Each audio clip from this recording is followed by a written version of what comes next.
Seguinte, hoje nós vamos ter 2 momentos, agora na hora da palavra, ok? 2 momentos. Eu vou ministrar a primeira parte e depois o meu irmão Saulo Daniel, vai vir e vai testemunhar algo para a gente, para que o testemunho dele fale sobre aquilo que a gente está conversando aqui, ok? Então eu queria que você já fosse abrir na sua Bíblia aí, obrigado. Abre comigo em Efésios, capítulo de número 2. Efésios, capítulo de número 2.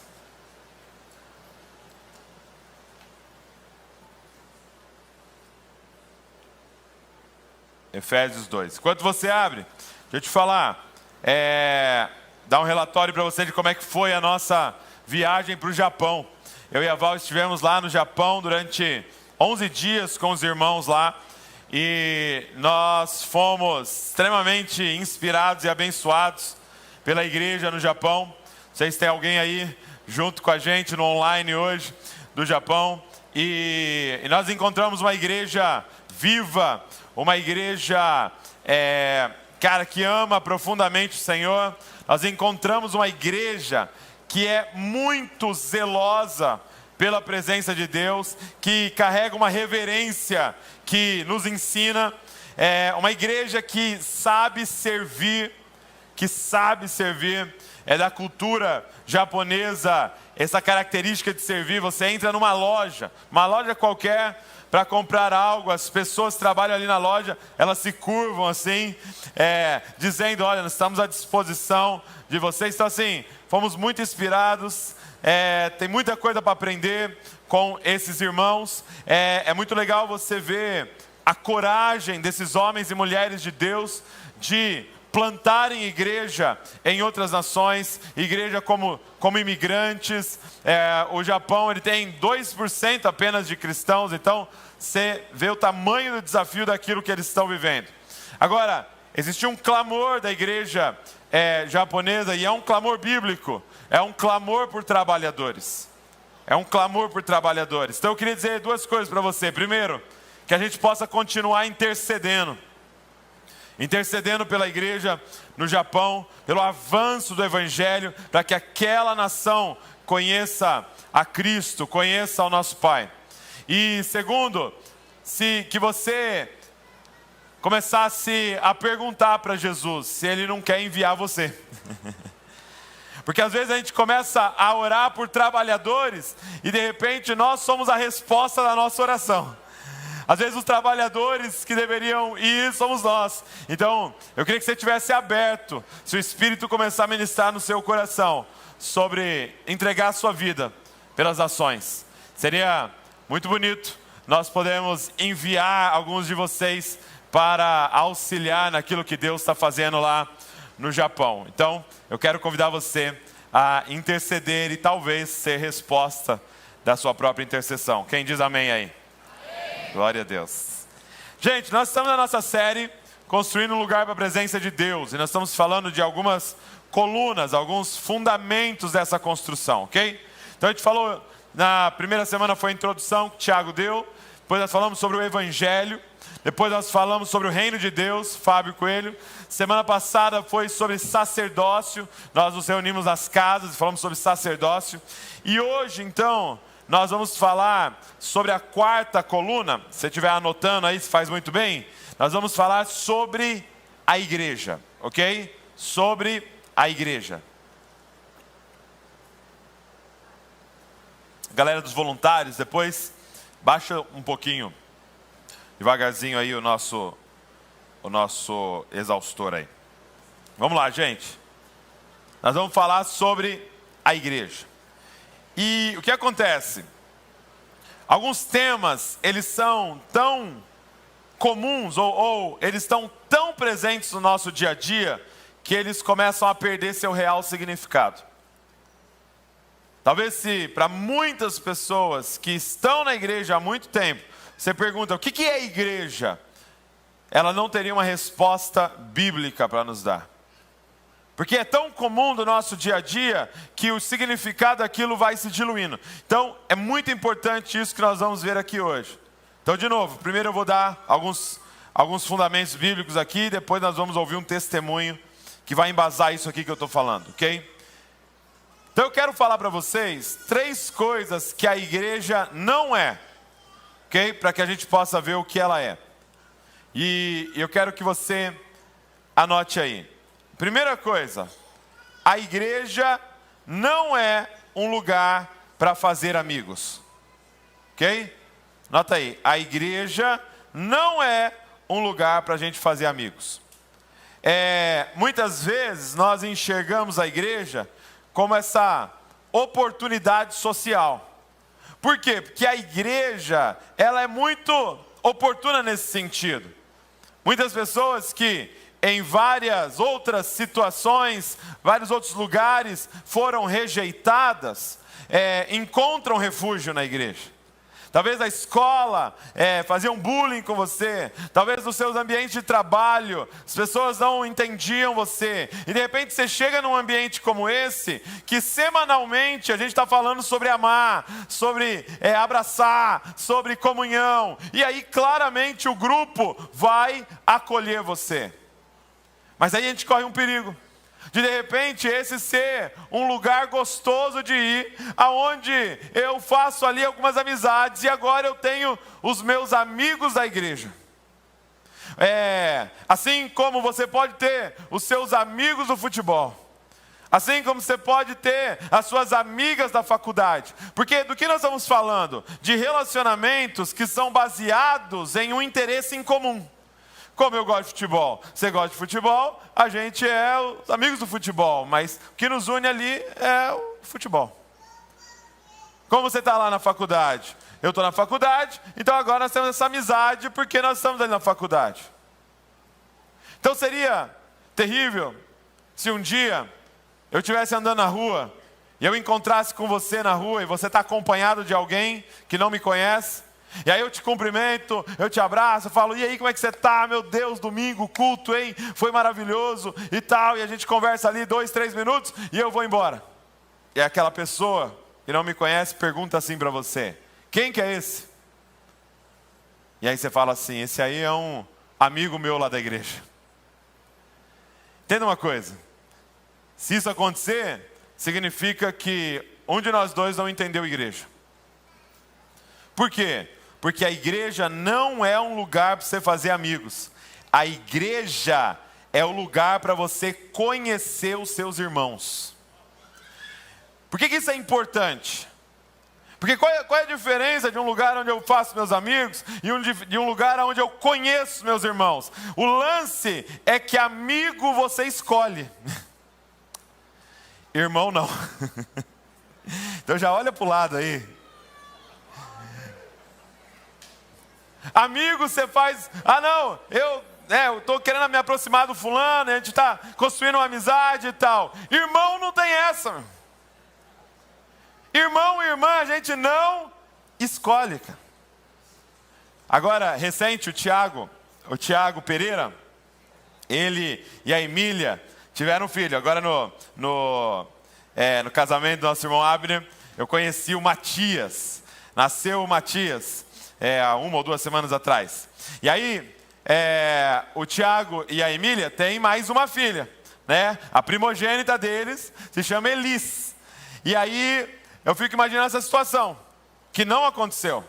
O Tiago não pegou a Elis, levou lá no hospital, levou lá numa salinha onde tinha um monte de bebê recém-nascido e falou, Elis, escolhe um amiguinho para você. A Elis viu qual que ela gostava mais, eu quero esse amiguinho aqui. Não aconteceu isso. O que aconteceu? O Tiago chegou em casa com o Matias e falou, Elis, chegou a hora de você conhecer o seu irmão. Ela escolheu? Não, nasceu. De novo, olha para o lado aí. Isso aqui não é um lugar para você fazer amigo. Isso aqui é o lugar de você conhecer quem já é o seu irmão. Fala para quem está do seu lado, não tem o que fazer, meu amigo. Eu sou seu irmão. Eu sou sua irmã. O pai me trouxe no colo aqui, ó. Tá aqui, ó. E de novo, por que isso é importante? Porque Jesus nunca falou para a gente que nós devemos gostar de todo mundo. Jesus não falou para você, goste do seu inimigo, goste do seu irmão, goste do seu amigo. Não, por quê? Porque gostar, gente, está relacionado a o outro fazer os nossos gostos. Então deixa eu até abrir um parênteses aqui. Na real, você não gosta de nada e de ninguém. Porque, por exemplo, se isso aqui fosse um suco, eu falo assim, ó, eu gosto muito desse suco. Por que eu estou falando que eu gosto desse suco? Porque quando eu ponho esse suco na boca, ele me dá sensações maravilhosas. Então, na verdade, ao beber o suco, eu gosto de quem? Eu gosto de mim. Então não é que eu gosto do suco, eu gosto de mim. E o suco faz meu gosto. Então quando eu digo, eu não gosto do fulano, é que na verdade o fulano não faz seus gostos. Eu gosto muito dessa ciclana, porque ela faz seus gostos. Então na verdade você só gosta de você. E é por isso que ele não falou, goste de todo mundo, goste do seu inimigo. Ele disse, ame. Ame a todos. Ame os seus inimigos. Por quê? Porque amar não é baseado em interesse. Amar é baseado na nossa natureza. E no nosso caso aqui, amar é baseado na nossa aliança. E na nossa aliança de sangue. É um convite, a igreja é um convite a sermos a família de Deus. Olha o que está escrito em Efésios, capítulo de número 2, verso de número 19. Assim, vocês não são mais estrangeiros e peregrinos, mas concidadãos dos santos e membros da família de Deus.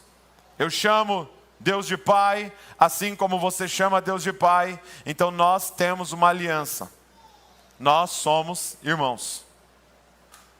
E essa aliança, ela não é rompida com gostos e interesses. Essa aliança não é rompida com visões políticas. Essa aliança não é rompida por estilos. Não, por quê? Porque ela é muito mais profunda do que qualquer uma dessas coisas que pode nos separar. Nós somos a família de Deus. Então, primeiro, gente, igreja não é um lugar para você fazer amigo. É algo muito mais profundo. Igreja é o lugar para você conhecer quem são os seus irmãos. Segundo, anota aí. A igreja, gente, não é um restaurante. Profundo, não é? A igreja não é um restaurante. E eu estou usando o exemplo do restaurante para falar sobre, talvez a gente alimentar a nossa alma, mas eu poderia usar o exemplo de um hospital para falar sobre vir atrás de resolver um problema. Ou eu poderia falar do exemplo de uma caixa bancária, uma agência bancária, para ir lá para resolver as nossas questões financeiras. Não, a igreja, o que eu estou querendo dizer é que a igreja não é uma prestadora de serviço, onde a gente vem com o único objetivo de receber algo. Porque Jesus olha para aqueles que eram a primeira igreja e fala assim, se quiser vir após mim, negue-se a si mesmo, toma uma cruz e siga-me. Então era muito mais sobre entregar e morrer do que receber um serviço. Douglas, mas a gente não se alimenta na igreja? Sim. Douglas, mas a gente não é curado na igreja? Sim. Douglas, o Senhor não pode prover e nos abençoar? Sim. Mas nada disso é uma exigência nossa. Nada disso é eu só venho ser. Não. Eu venho para me entregar. Por quê? Porque Ele já se entregou primeiro. Agora, a igreja não é um lugar para você ser servido. A igreja é um lugar para você servir na missão de Deus. Gente, a gente está insistindo direto com vocês sobre isso. Olha o que está escrito em 1 Coríntios 12, 27. Só anota aí, ou você pode me ouvir. Ora, vocês são o corpo de Cristo, e individualmente, membros desse corpo.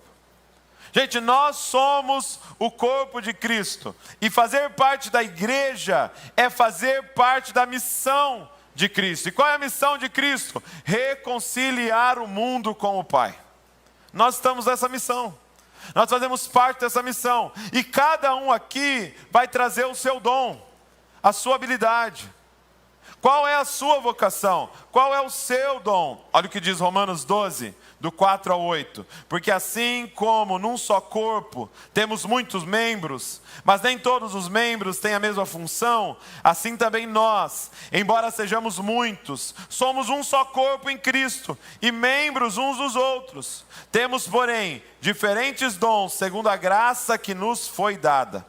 Se é profecia, seja segundo a proporção da fé. Se é ministério ou servir, dediquemo-nos ao servir. E o que ensina, dedique-se ao ensino. O que exorta, faça-o com dedicação. O que contribui, com generosidade. O que lidera, com zelo. Quem exerce misericórdia, com alegria. Quem só quer assistir culto, vai embora. Brincadeira. Não tem essa parte do versículo. Ele está dizendo, você é membro do corpo. E como membro do corpo, você tem uma função. E gente, você não pode se contentar em continuar. Posso ser sincero, para a maioria que está aqui, você não precisa de mais um culto para assistir. Você já assistiu 500 cultos. Teve época da sua vida que você ia 3 vezes por semana, 4 vezes por semana na igreja. Você já ouviu pregação de todos os textos. Provavelmente 99% do que eu estou falando aqui você já ouviu. Porque nós não precisamos de mais um culto. A gente precisa fazer parte, pôr a mão no arado e fazer parte do que Deus está fazendo na terra. Reconciliando o mundo com o Pai. Está entendendo o que eu estou falando, gente? Então levante-se. Tome a sua posição. Seja em algo simples, como toda essa galera que está se voluntariando para que o culto aconteça. Ou vai lá fazer uma faculdade que aponte para o que Deus tem para você ajudar a gente a edificar a igreja. Mas levante-se, porque a igreja está em missão. A igreja está em missão. Então, primeiro, a igreja não é um lugar para fazer amigo. A igreja é onde você conhece seus irmãos, porque a igreja é a família do Pai. Segundo, a igreja não é um restaurante que está aqui para nos servir, não. A igreja é o corpo de Cristo. Nós estamos aqui para servir a Deus e ao mundo. E terceiro, antes da gente ouvir o Saulo, a igreja não é apenas um ponto de pregação. Gente, se você está vindo aqui toda semana só para ouvir uma pregação, a igreja aqui é um YouTube para você. Porque se fosse para ouvir pregação, entra lá no YouTube e ouve pregação. A igreja não é um ponto de pregação aonde eu venho para obter informações sobre Deus. Não! A igreja é uma casa aonde você vem conhecer o próprio Deus. Então aqui não é uma aula para você ter mais informações, para você ficar mais inteligente. Não, aqui é a gente juntos pedindo, Senhor, nos permite te conhecer. Talvez eu não sei os termos teológicos, Senhor, mas eu quero saber quem Tu és. Eu quero me relacionar com o Senhor. Olha o que diz 2 Coríntios 6, verso 16. Que ligação há entre o santuário de Deus e os ídolos? Porque nós somos santuários do Deus vivo. Como Ele próprio disse, habitarei e andarei entre eles, serei o seu Deus e eles serão o meu povo. Olha isso, gente. Ele está dizendo, aqui não é o ajuntamento simplesmente daqueles que me estudam como se eu estivesse morto. Aqui é o ajuntamento daqueles que, quando estão juntos, formam esse santuário, e eu habito no meio deles, e eu ando no meio deles, e eu sou o Deus deles, e eles são o meu povo. Ou seja, eu conheço a eles, e eles me conhecem. É chocante no final do Sermão da Montanha, quando Jesus diz que alguns vão chegar diante dele e dizer: em teu nome nós profetizamos, em teu nome nós curamos, em teu nome nós fizemos tantos milagres. E ele vai dizer: eu não te conheço. Presta atenção, gente, que ele está falando de um nível de envolvimento alto. Talvez muitos aqui nem poderiam falar isso, que curou no nome dele, que expulsou demônio, que profetizou. Então ele está falando de gente que teve um envolvimento alto nesse negócio chamado igreja. E que ele vai olhar e dizer: eu não te conheço. Por quê? Porque talvez você se relacionava com a instituição, talvez você se relacionava com o livro, talvez você se relacionava com tanta coisa, mas você nunca parou para se relacionar comigo. Talvez você serviu, você fez tanta coisa, mas você me conhece. Igreja é a morada de Deus, o Espírito. Igreja é o lugar da manifestação de Deus. E quando eu digo igreja, gente, não é somente essa reunião que nós estamos hoje. É aonde os santos se reunirem. Se você chegar lá num café, vocês estarem juntos, é ali onde Deus vai se manifestar. Se nós estivermos na rua, é ali que Deus vai se manifestar. Aonde nós nos reunimos como pedras vivas, Ele se manifesta no nosso meio. E nós podemos desfrutar da presença dEle. Igreja é esse lugar para nós conhecermos a Deus. Primeiro, igreja não é um lugar para fazer amigos. A igreja é o lugar de você conhecer os seus irmãos. Por isso, a igreja é a família de Deus. E aqui a palavra é comunhão. Se tem uma palavra para a igreja, é comunhão. Igreja não é um restaurante. Igreja não é um lugar para a gente ser servido. Igreja é um lugar para a gente servir. E a palavra aqui é missão. Você tem uma palavra para a igreja, é missão. Nós somos o corpo de Cristo. Mas terceiro, igreja não é um ponto de pregação. Não é simplesmente um lugar onde a gente vem para obter informações. Mas igreja é um lugar para nós conhecermos a Deus. E a palavra aqui é devoção. Igreja é comunhão, igreja é a missão e igreja é devoção. E eu queria que nesse momento você ouvisse um irmão. E esse irmão nosso, que a gente ama muito, ele vai testemunhar do que num período da vida dele a igreja do Senhor fez nele e na família dele. Eu queria chamar aqui meu amigo Saulo Daniel. Você pode aplaudir ao Senhor pela vida do Saulo. Com toda a liberdade, meu amigo.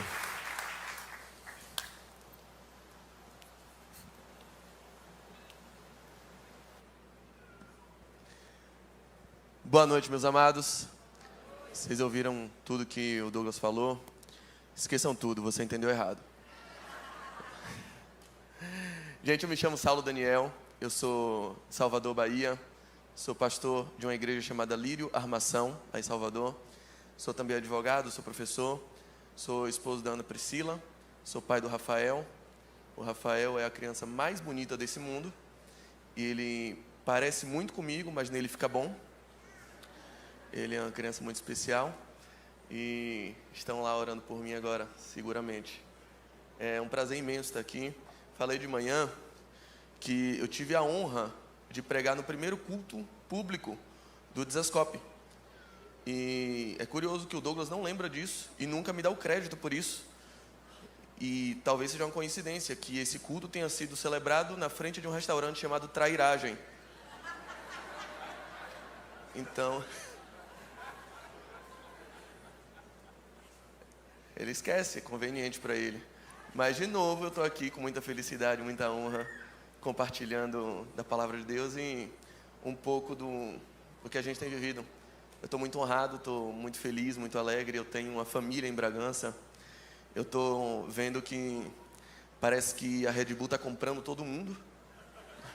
Comprou os Bravos, o Coelho, o Tom, comprou o Johnny.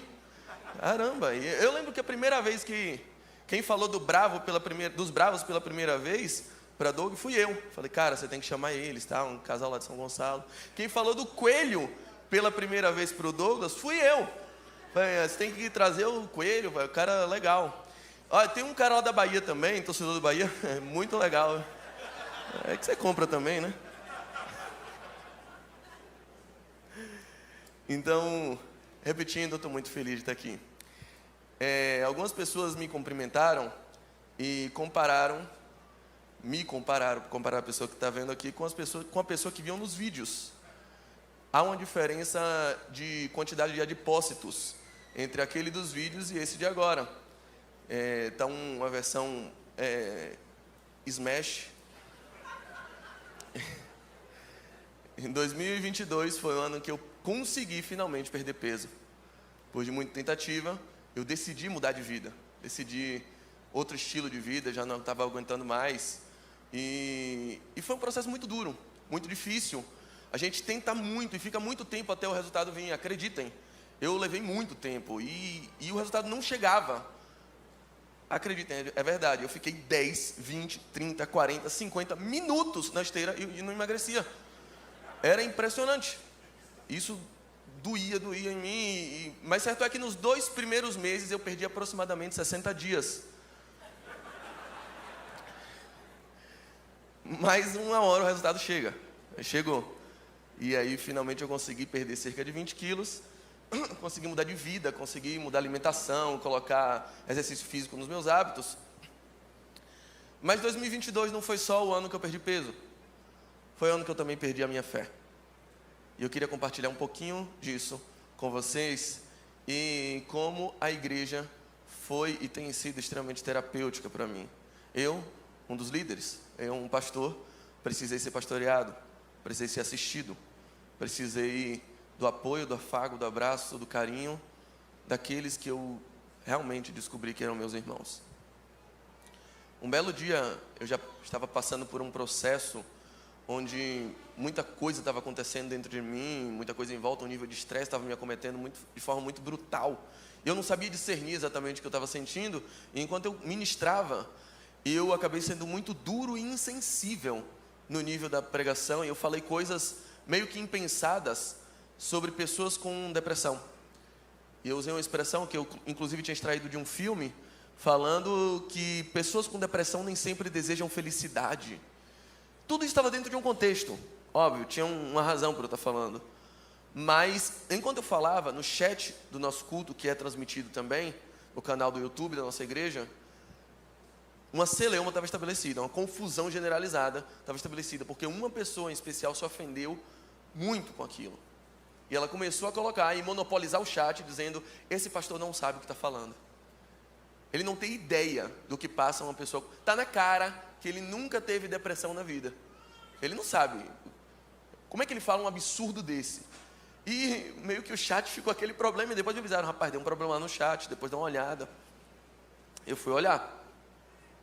E na hora me veio um sentimento de pena, de compaixão. Eu pensei, puxa, essa pessoa realmente deve estar com problema de depressão. Que pena que ela não entendeu o contexto do que eu estava falando. Mas em seguida eu comecei a refletir que se eu fui tão insensível na minha fala, se eu fui tão infeliz no modo como eu coloquei essa expressão, sem pensar, sem refletir, que podia estar agredindo deliberadamente pessoas que estão passando por isso, acredito que eu estava entrando num estado de depressão. E os dias que sucederam a essa constatação foram absolutamente aterradores.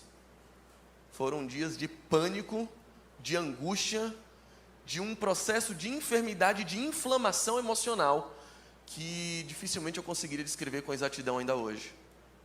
No meio do ano passado, eu realmente comecei a entrar num processo que culminou em algumas semanas deitado numa cama, clamando incessantemente a um Deus que irritantemente se mantinha em silêncio, por favor, me mate. Um desejo absurdo de dar fim à minha existência, clamando pela minha extinção, e o Deus se mantinha irritantemente em silêncio. E esses 3 aspectos que Douglas mencionou sobre a nossa comunhão, sobre a nossa devoção, sobre a nossa missão, foram aspectos que foram importantíssimos na descoberta do que é verdadeiramente igreja e desenvolveu, em primeiro lugar, um caráter terapêutico na minha vida para que eu pudesse sair desse estado. Tenho que fazer primeiro algumas advertências. Depressão é uma enfermidade. Depressão não é ausência de fé. Embora a depressão possa sim causar problemas em nossa relação de fé, em nossa devoção. Muitas vezes pessoas acometidas pela depressão têm sim, enfrentam também crise de fé como consequência. Depressão não é uma opressão, depressão não é possessão demoníaca. Depressão é uma inflamação química do seu corpo que precisa ser tratada por medicações, que precisa ser tratada por um processo terapêutico especializado. Ok? Deus, em diversas oportunidades na Bíblia, se valeu de orientações para medicações. Ezequias é curado com uma pasta de figos. A parábola do bom samaritano indica a aplicação de azeite e vinho em feridas que eram utilizadas abundantemente como medicação na sociedade oriental do primeiro século. Então tenhamos isso em mente. Mas óbvio, o tratamento de uma alma, de um corpo adoecido, de uma mente adoecida, uma pessoa com emoções inflamadas, ele precisa ser em diversas frentes. E não tenha dúvida, a igreja também é terapêutica nesse processo. Reconhecer o verdadeiro significado e o verdadeiro valor da igreja é extremamente terapêutico. E eu posso dizer que esse processo redimensionou e me fez ressignificar também, em primeiro lugar, a minha devoção. Eu estava contando hoje pela manhã e conversei com uns amigos de um amigo meu de infância. Ele era talvez o melhor goleiro que eu já conheci nos nossos joguinhos de futebol lá. O cara era um monstro no gol. Pegava muito, pegava mais que o Thiago. Você vê o nível. Era muito bom. E aí ele começou a jogar nas divisões de base do Bahia, lá. E ele era muito destacado, muito bom mesmo. Só que ele tinha baixa estatura. E aí um treinador disse para ele assim: cara, desista do futebol. Não vai dar para você. Você não tem estatura para ser goleiro. E aquela frase daquele treinador motivou muito ele. Ele, é o quê? Agora que eu vou... E ele treinava mais que todo mundo. E ele se empenhou, e ele chegava primeiro e saia por último. Ele ficava lá treinando horas e horas e horas e horas. Ele disse: eu não vou alcançar a estatura necessária, eu vou compensar com técnica, com esforço, com dedicação. Eu vou ser o melhor goleiro. E ele alcançou, ele foi o melhor goleiro. Anos depois, ele desistiu do futebol, porque era muito pequeno. Não tem final feliz, não. Hoje ele vende cosméticos.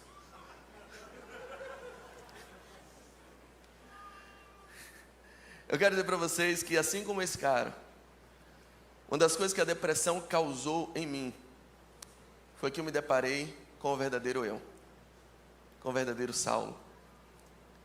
Um Saulo que não aparece nos vídeos, um Saulo que não aparece nas fotos do Instagram. Eu me deparei com o lado mais sombrio da minha verdadeira personalidade. Enquanto eu me deprimia, o meu coração se enchia dos desejos mais assustadores e pecaminosos que um pastor jamais teria coragem de confessar que tem. Eu me deparei comigo mesmo, com a pior versão de mim. Aquela que existia e eu não me dava conta. Aquela que eu tentei por anos e anos e anos esconder de todo mundo. Agora estava latente no meu coração. Eu entendi quem eu era. Eu entendi que eu não tenho como chegar para Deus e falar de cabeça erguida. Pelo menos não dentro do sentimento que eu sei que tenho e que eu descobri quem Ele deve ter. Eu descobri quem eu era. E aí isso fez, dentro de mim, aguçar uma necessidade de redimensionar completamente a minha devoção. De redimensionar completamente o meu sentimento e a minha oração perante Deus. E me levou a entender a importância de um ambiente onde somos melhorados dia após dia. Um ambiente onde, assim como o ferro afia o ferro, uma pessoa está para ajudar o seu companheiro. A igreja. A igreja. Foi descobrindo quem eu sou, que eu senti o desejo, a necessidade, o impulsionamento a encontrar nos meus irmãos a resposta para as orações que eu tinha de que eu não desejo mais ser a mesma pessoa. Eu entendi o quanto era necessário que Deus usasse pessoas para que eu alcançasse um outro nível de intimidade com Deus. Veja só, 1 Pedro capítulo 2 vai dizer que nós somos geração eleita, sacerdócio real.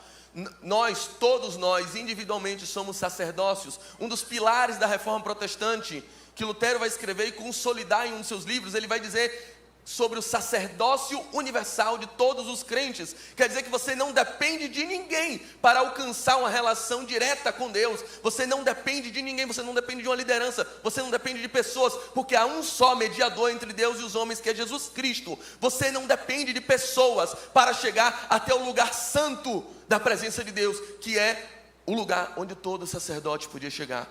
Mas a palavra também diz que, embora todos nós sejamos sacerdotes, em Hebreus capítulo 7 você vai entender que há um apenas sumo sacerdote, Jesus Cristo. Então, se individualmente você chega ao lugar santo, a um lugar santíssimo, que você só chega estando no corpo do sumo sacerdote, o lugar mais íntimo, mais profundo da presença de Deus, que você pode chegar, necessariamente não se entra sozinho. Necessariamente depende de estar aglutinado no corpo desse sumo sacerdote, o único que tem autorização para entrar ao lugar santíssimo, o santo dos santos. A minha devoção perante Deus foi completamente alterada. O entendimento sobre a necessidade, e principalmente por uma coisa, uma pessoa depressiva, ela busca uma coisa o tempo todo: isolamento. Você não quer ver ninguém, você não quer dividir tempo com ninguém, você não quer ter espaço com ninguém. Cara, meu grande amigo Johnny Leônio esteve lá na minha igreja, esteve lá na minha cidade, e eu não fui vê-lo. Acho que primeira vez na vida que o Johnny pisa em Salvador, eu fiquei deitado em cima de uma cama, porque eu não queria ver ninguém, nem o Johnny, imagina. Não queria ver ninguém, eu só queria me isolar. Mas Deus tem as formas de atuar que são curiosas, a ponto de redimensionar também a minha noção sobre comunhão. Um belo dia, eu já não pisava no escritório há muito tempo, eu não estava nem de home office, eu estava de bed office, em cima da cama. Trabalho com um laptop em cima da cama, já não ia mais no escritório. E um dia ligou para mim uma pessoa, ligou para o escritório uma pessoa e disse: olha, eu preciso falar com o Dr. Saulo. E aí a secretária disse: olha, ele não está vindo, ele está doente e tal, não pode ser outra pessoa da equipe? Não, não pode, tem que ser Saulo. Você pode me passar o número dele? Ela disse: não, não posso, mas você pode me passar o seu número, eu passo para ele tenta entrar em contato depois. E aí a secretária mandou uma mensagem, falou assim: olha, ligou um homem e tal, se identificou, ele é lá de São Paulo, e ele disse que precisa muito falar com você, deve ser cliente novo, e só pode ser com você, pediu para você entrar em contato. Aí eu, que bom, falar com pessoas, estava precisando tanto. Nossa, estava aqui esperando a oportunidade de falar com alguém. E aí eu mandei um WhatsApp para ele. Ele disse: olha, tudo bom? Boa tarde, meu nome é Saulo Daniel, sou advogado, você ligou para o meu escritório, tem algo em que eu possa servi-lo? E aí ele disse para mim o seguinte: olha, eu não sou cliente, eu estava desesperadamente procurando o seu contato, porque eu precisava te dizer que eu assisto sempre seus vídeos e as suas pregações impactaram e mudaram totalmente a minha vida. E hoje, alguma coisa me incomodou dentro do meu coração, para que eu entrasse em contato com você e te dissesse o quanto você é importante para a minha vida e para de muitas pessoas. Esse processo em que eu só desejava a morte, em que a gente começa a raciocinar fazendo contas, em que a gente começa a raciocinar dentro de um raciocínio matemático, aritmético, onde todo o resultado das contas que você faz dá morte, onde você pensa em todos os problemas latentes da sua vida, em tantas coisas pendentes que você tem, e no fim você raciocina e calcula e entende e conclui: se eu morrer, isso acaba. Se eu morrer, esse problema também soluciona. Se eu morrer, até minha esposa vai ter um seguro de vida, olha. Se eu morrer, tudo isso resolve. E eu começava a pensar sistematicamente assim. E como eu não tinha coragem de fazer isso, eu orava todos os dias e dizia: Deus, por favor, me mate. Por favor, interrompa esse seu silêncio, simplesmente para fazer o que eu não tenho coragem de fazer. Por favor, acabe com a minha vida.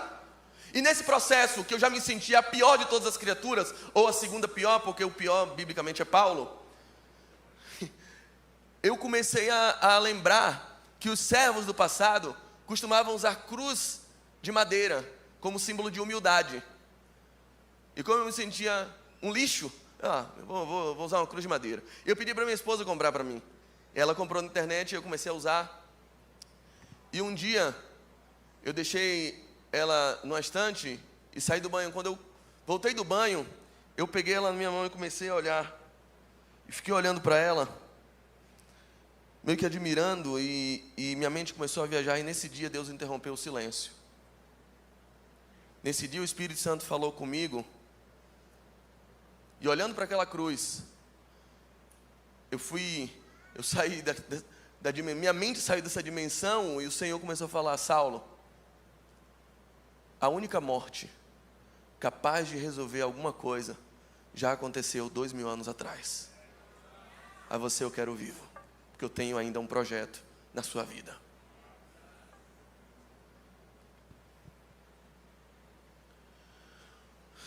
Como é que você acha que seria o mundo se você não existisse? Igual? Melhor? Pior?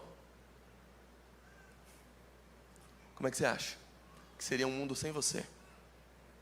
Já parou para pensar nisso?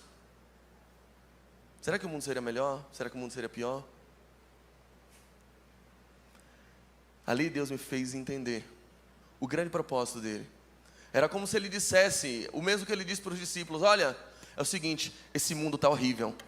Esse mundo está sem gosto, as pessoas provam e têm vontade de vomitar. Aliás, as pessoas provam, já não veem gosto nele e querem sair dele. E cada vez mais aumenta o número de pessoas, de potenciais suicidas, porque provam o mundo e não sentem gosto de absolutamente nada. A vida anda desgostosa, as pessoas estão moribundas, as pessoas estão acabadas dentro de si e fora de si, porque cada vez há menos prazer em viver, há menos sabor na vida. Mas eu vou resolver esse problema, eu vou colocar um pouquinho de sal nesse mundo. E o sal pode também se chamar Saulo. Pode chamar cada um de vocês. E eu quero dizer para você, se a igreja por acaso puder ser em algum nível comparado com um restaurante, você não é o cliente, você é o sal que dá sabor à comida que é servida aqui. É isso que você é, essa é a sua grande vocação. O mundo tem que ser melhor, porque você está aqui. Pare para pensar em quantas pessoas não seriam edificadas por uma mensagem de WhatsApp que você compartilhou. Quantas pessoas não receberiam aquele abraço que só você sabia dar? Quantas pessoas não receberiam algo que só você tem a distribuir? Quantas pessoas não receberiam o seu sorriso? Quantas pessoas não seriam abençoadas pelo seu bom dia? Quantas pessoas não receberiam a sua carona? Quantas pessoas não teriam sido impactadas pela diferença que você faz no mundo? Isso não é uma mensagem motivacional, muito pelo contrário. Isso é entender o quanto Deus depositou na sua vida. E não enterrar seu talento. E fazer valer todo o investimento que foi altíssimo por mim e por você. É importante entender isso. Deus ressignificou muita coisa dentro de mim. Deus ressignificou a minha missão. E eu lembrei muito nesse período sobre Tomé. A crise de fé que Tomé viveu. Em nenhum momento de todo o processo depressivo, tomando remédio, fazendo terapia, eu nunca duvidei da existência de Deus. Mas eu duvidava do carinho e do amor de Deus. O quanto Ele ainda se importava comigo. Sabendo quem eu era, eu dizia para Ele: eu não te culpo. Eu também não vou com minha cara. E eu tinha já a convicção de que eu já não tinha mais importância para Ele. Isso era extremamente aterrador.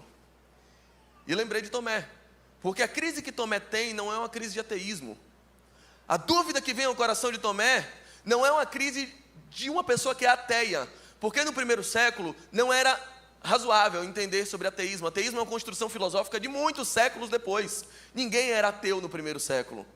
Era uma sociedade basicamente organizada dentro de uma crença, tanto filosófica quanto teológica, na existência de Deus. E havia vários tipos de crenças na existência de Deus. Mas todo mundo cria em Deus de alguma forma. Então Tomé não parou de crer na existência de Deus. O que Tomé parou de crer é que aquele Jesus que ele viu se ferir ainda estava vivo, a ponto de estar vivo e ferido ao mesmo tempo. Ele queria acreditar em um Deus ferido, ou seja, um Deus que conhece a dor, um Deus que entenderia ele. A frustração dele era não poder tocar nas feridas de Jesus. Ele diz: eu me recuso a acreditar num Deus que não carrega feridas.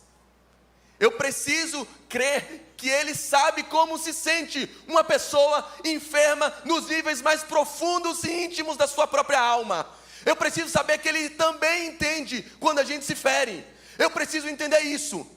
E aí, enquanto ele falava, achando que Jesus não ouvia, porque estava à presença apenas dos seus amigos ou dos seus irmãos, uma semana depois, Jesus aparece e sabe de tudo que ele falou.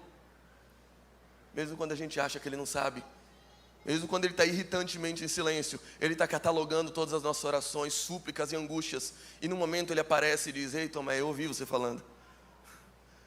E ele aparece quando Tomé está reunido com seus irmãos. E ele redefine a missão de Tomé. Tomé, você quer voltar a crer?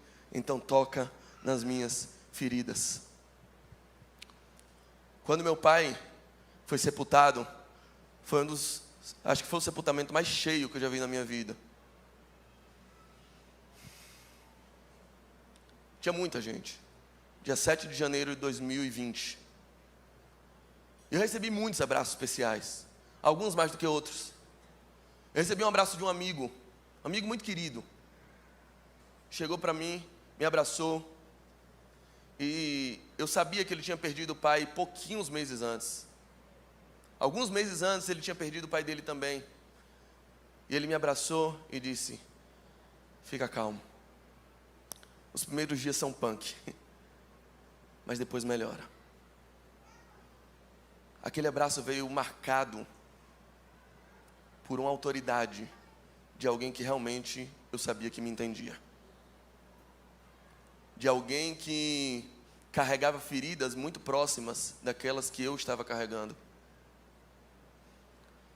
E sinceramente, se tem alguma coisa que foi redefinida na minha missão pastoral, em todo esse tempo de depressão, foi que hoje eu compreendo o que eu não entendia. Hoje meus ombros estão muito mais largos para lágrimas que eu não teria condição de receber em outro tempo. Hoje eu sou um pastor ferido. Hoje eu sou um pastor que carrega feridas em âmbitos profundos da minha alma, a ponto de estender a mão para outras pessoas igualmente feridas e dizer: se você quiser encontrar cura, toque na mão que também já foi ferida, mas foi curada. Hoje eu posso dizer: eu também. Hoje eu posso compartilhar dores. Hoje eu posso estender um abraço de autoridade de quem acolhe, sabendo o que a outra pessoa está passando. Alguns anos atrás, o meu sogro perdeu a visão de um dos olhos por conta de um descolamento de retina. E fez uma cirurgia, foi mal sucedida. E o médico começou a explicar pra gente como seria a vida dele a partir de então. Como é a vida de uma pessoa com um olho só? Eu enxergo tudo. Estou enxergando todo mundo do mesmo jeito. Embora a gente consiga enxergar tudo, uma pessoa com um olho só perde uma coisa: perde noção de profundidade. Ela não consegue colocar água num copo, porque não sabe se o copo está aqui, está aqui, está aqui ou está aqui. Ela enxerga tudo, mas com uma dimensão a menos. Ela não consegue ser profunda na visão. Cada vez mais pessoas têm sofrido nas igrejas e a gente tem produzido cristãos incapazes de olhar por outro ponto de vista que não apenas o seu. Por isso a gente tem produzido uma igreja extremamente rasa e superficial. Ministérios superficiais, porque não conseguem ter sensibilidade a outro ponto de vista que não o seu. Igrejas que se racham, porque um enxerga mais à esquerda e outro enxerga mais à direita. Porque a gente não consegue ter sensibilidade. E se tem, sinceramente, algo que foi completamente redefinido em minha missão como pastor, eu posso dizer para vocês: hoje o Senhor me fez enxergar de diversos ângulos que eu não tinha como enxergar antes. O Senhor me enfermou para me devolver a sensibilidade, para curar a lepra que havia no meu coração, acerca de muitas dores que eu jamais compreenderia se eu não tivesse experimentado dentro da minha própria alma. Há 3 conceitos que todo crente aprende, principalmente quando estuda sobre salvação. É o conceito de justiça, de graça e de misericórdia. Justiça é dar o que alguém merece. Pronto. Graça é dar o que alguém não merece. Ok? E misericórdia é quando você deixa de aplicar um castigo que alguém merece. Então a gente aprendeu o seguinte: se o menino tira 3,5 em matemática e ele chega em casa e o pai diz: você vai ficar preso aqui pro resto da sua vida dentro do seu quarto, aí o pai está sendo com justiça, que é isso que ele merece, infeliz, não estudou. Tira o PlayStation, tira o Xbox, tira tudo, aí ele dá um castigo. Você fez uma ação ruim, tomou um castigo, isso é justiça. Mas tem a possibilidade de um menino tirou 3,5 em matemática, ele chega em casa e ganha um videogame. Ele ganha o que ele não merecia, isso é graça. Aí a gente aprendeu que quando ele chega em casa, tirou 3,5 em matemática, o pai diz: não vou fazer nada. Isso é misericórdia. Misericórdia é deixar de dar um castigo que a pessoa merecia. Mas sinceramente, essa visão sobre misericórdia deixa Deus como um sujeito extremamente passivo e omisso dentro da relação.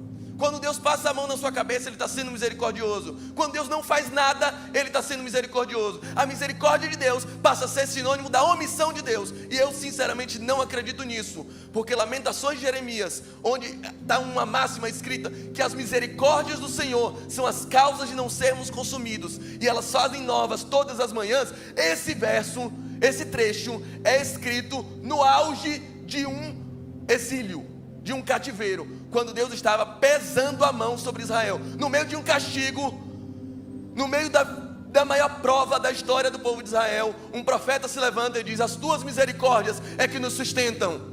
Eu estou sendo castigado, mas você continua sendo misericordioso. O que quer dizer que misericórdia não é Deus passar a mão na sua cabeça, não é Deus não fazer nada. Misericórdia é quando Deus ativamente faz tudo o que for necessário. Ele age, Ele fecha portas, Ele te enferma, Ele coloca situações na sua vida que tem que colocar para que você tenha uma segunda chance de fazer aquilo que você fez primeiro errado. A misericórdia do Senhor age das formas mais inimagináveis que a gente possa acreditar. Todas as vezes que Deus faz o que tem que fazer, faz o que for necessário para você amanhã fazer de um jeito diferente que você fez hoje, para te dar uma segunda chance ou segundas chances, porque a misericórdia dele é infinita. Segundas chances de fazer amanhã o que hoje você fez de errado. Uma oportunidade de te dar uma segunda prova, uma oportunidade de te dar uma segunda oportunidade, uma segunda chance de consolar pessoas que antes você foi completamente insensível a dores, mesmo que para isso Ele te enferme. No auge da minha dor, eu descobri que a misericórdia do Senhor é a causa de não sermos consumidos. Ele mudou muita coisa dentro de mim. E no aspecto ainda da minha devoção, Ele me ensinou que ninguém entra no Santo dos Santos sozinho. Veja só, como é que você jejua? Aliás, para que a gente jejua?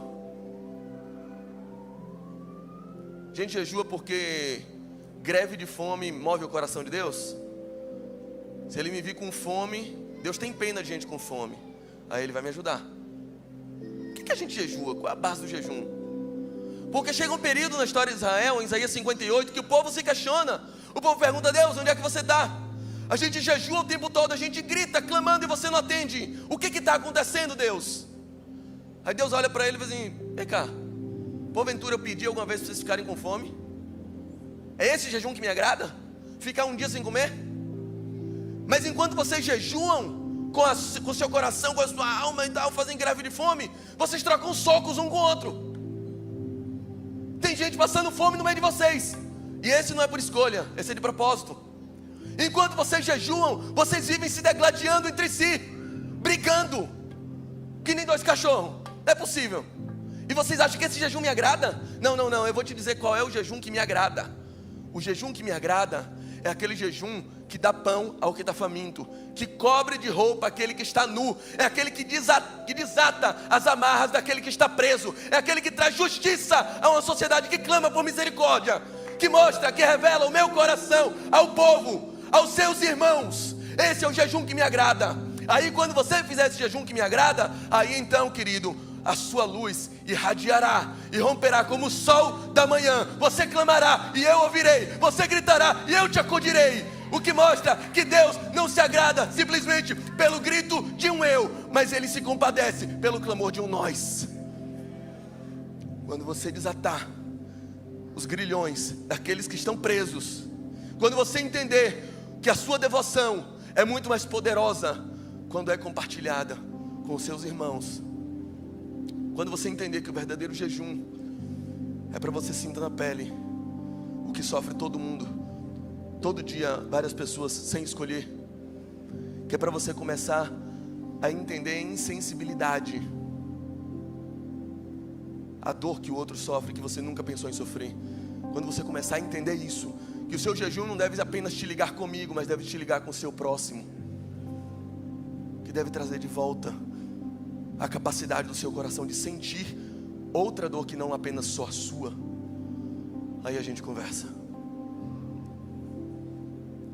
Hoje eu posso dizer para vocês que se tem alguém com crise de fé, se tem alguém desesperançoso da vida, se tem alguém atormentado por desejos de morte, eu ofereço gentilmente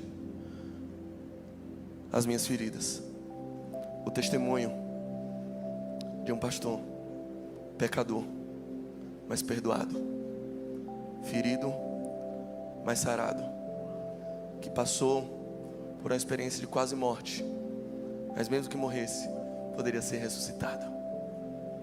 Eu espero sinceramente que as minhas feridas, as feridas que eu carrego até hoje e que eu trato, lembrando da minha finitude, da minha pequenez, sirvam para a glorificação do nome do Senhor e para que você, tocando nela, perceba como você é importante e vivo e como o Senhor faz questão de você. A ilustração de uma pequena menina de 3 anos que faz um desenho para esperar o pai chegar, e ela desenha com aquele carinho. Quando meu pai chegar, ele vai ver. Aí quando o pai chega do trabalho, ela apresenta: papai, está aqui. E aí o pai diz assim: meu Deus, isso aqui é uma obra de arte. O que isso está fazendo aqui em casa que não está no Louvre? Eu não entendo. Porque você é um artista. Meu Deus, que talento essa menina tem. Meu Deus, tem uma nova Da Vinci aqui em casa. E a menina desconfia que o elogio está muito pesado, que talvez ele esteja exagerando. E olha para ele e diz assim: então pai, o que é que está escrito aí? Aí o pai olha para ela e diz assim: minha filha, aqui está escrito que você não sabe escrever, mas que fez tudo o que era possível, tudo que estava ao seu alcance, para ver o seu pai um pouquinho mais feliz hoje. Eu quero dizer para você que seu melhor louvor, que sua melhor pregação, que seus melhores esforços por uma vida de santificação, tentando não cair, tentando não errar, seu melhor esforço para evangelizar e trazer almas para a casa de Deus, chegam perante um Deus perfeito como um monte de rabisco, porque Ele não espera de você perfeição. Ele conhece suas limitações e sabe que você não é muito mais inteligente do que uma pirralha de 3 anos. O que Ele espera de você é um coração sinceramente devotado e entregue num desejo de alegrar um pouco mais o coração do seu Pai. Se coloque de pé, vamos orar.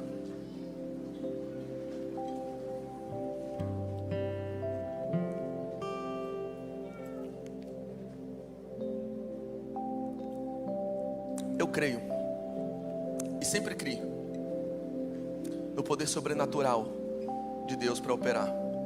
Eu creio que diversas vezes Deus opera no extraordinário. E quando Deus opera no extraordinário, Ele faz coisas fora do ordinário. Ele retira um tumor do seu corpo sem que você sinta e sem que os médicos possam explicar. Ele traz vida a quem estava morto. Ele traz cura a quem os médicos desistiram de tentar curar. Ele pode fazer isso. Mas isso, sinceramente, é Deus atuando no seu extraordinário. Isso não é a regra de Deus. Quando Deus atua no extraordinário, Ele atua em todas as circunstâncias para melhorar a sua condição. Ele atua no mundo exterior para que você tenha uma condição melhor. Ele pode fazer isso. Mas, sinceramente, essa não é a regra. A regra é Deus atuando no ordinário. E no ordinário, Deus atua em sua condição para que você suporte qualquer circunstância, seja ela qual for.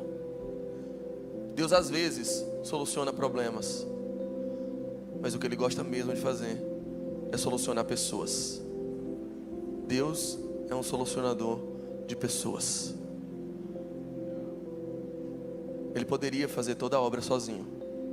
Tudo que você faz, Ele poderia fazer sozinho. Ele não precisa de você, mas Ele quer você. E assim como Ele falou comigo, assim como Ele falou com Lázaro, Ele hoje tem a sua voz ecoando no seu coração. Ei, vem para a vida. Venha para a vida.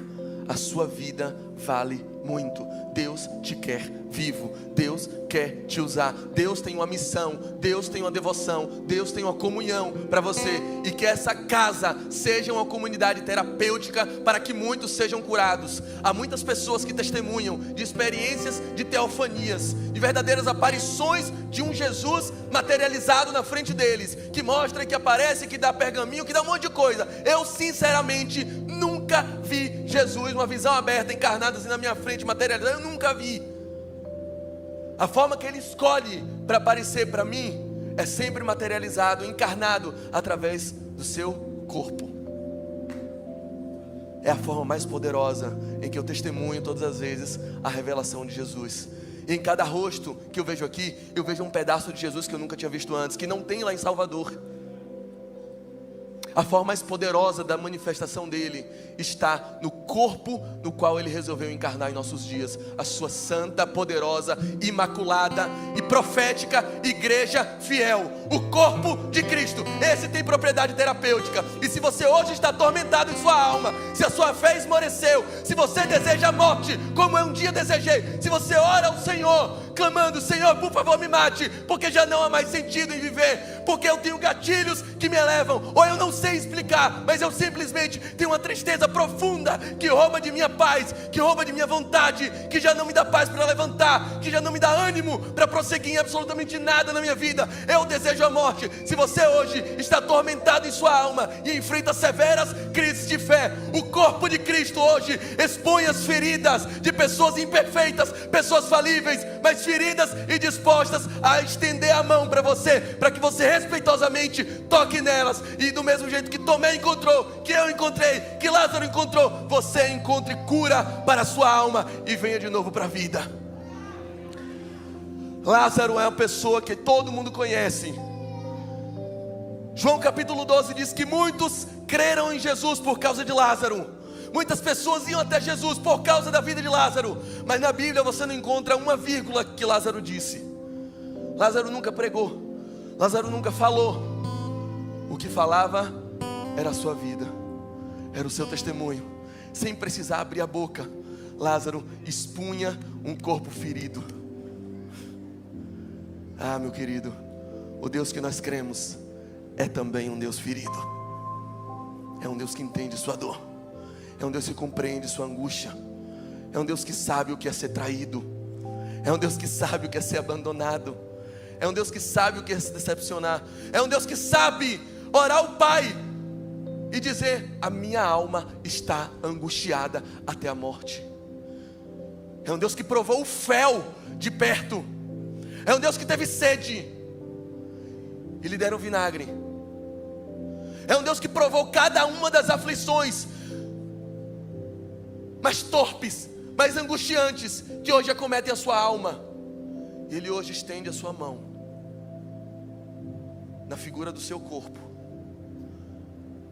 E eu ofereço, como ser falível que sou, o meu testemunho e o de tantos aqui, para que você receba o nosso abraço, que cura, as nossas mãos terapêuticas, porque elas estão investidas pelo poder do Espírito Santo de Deus.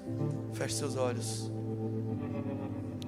Ressignifique a sua devoção e entre agora no Santo dos Santos, alicerçado nesse corpo que te leva a um nível mais profundo que você jamais experimentou, a um nível de comunhão, de devoção, que muda o significado da comunhão para você, que te mostra o valor que você tem na vida de tantas pessoas. Ah, querido, o mundo não seria igual se você não existisse. Você é sal para essa terra. Você é luz para esse mundo. Você faz diferença, porque o Espírito Santo se move em você.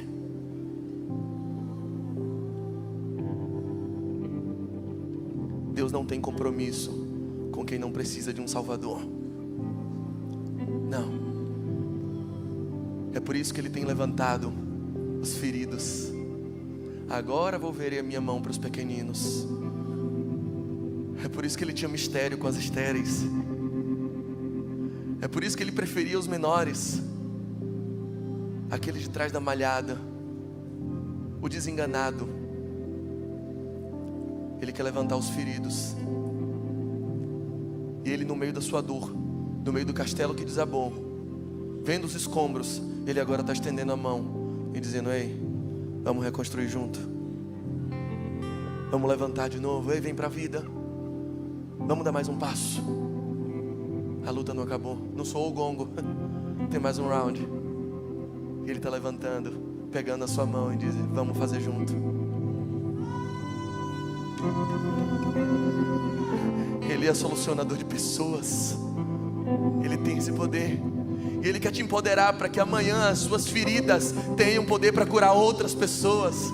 Que você seja um testemunho vivo da obra dEle. Que Ele que começou, Ele aperfeiçoa e Ele vai terminar. Que seu sofrimento seja convertido em testemunho, para que o nome dEle seja glorificado em tudo. Eu creio nesse poder terapêutico. Eu creio no Pai Todo-Poderoso. Eu creio no Filho Gracioso. Eu creio no Espírito Santo de comunhão. Eu creio na santa, imaculada, purificada e poderosa Igreja fiel do Senhor.